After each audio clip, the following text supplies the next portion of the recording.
আসসালামু আলাইকুম ভিউয়ার্স।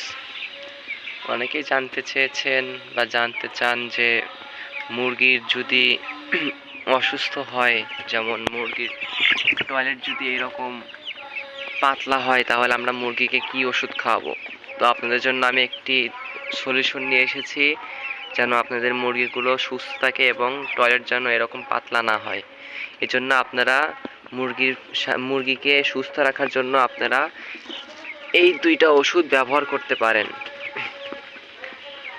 এই একটা ওষুধ, আর ব্যবহার করতে পারেন এই একটা ওষুধ। এই দুইটা ওষুধ আপনারা নিয়মিত যদি আপনাদের ব্রয়লার মুরগি বাচ্চাকে 4 দিন পানির সাথে খাওয়ান, তাহলে আপনার মুরগি বাচ্চা ইনশাআল্লাহ সুস্থ হয়ে যাবে। এবং বেশি বেশি আপনারা আপনাদের মুরগির যত্ন নেবেন, যেন মুরগি অসুস্থ না হয়।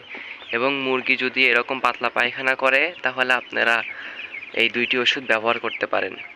তো ভিউয়ার্স, আজকের ভিডিও এতটুকুই। আরও কিছু যদি আপনারা জানতে চান, তো আপনারা আমাকে কমেন্টের মাধ্যমে জানিয়ে দিতে পারবেন। আসসালামু আলাইকুম।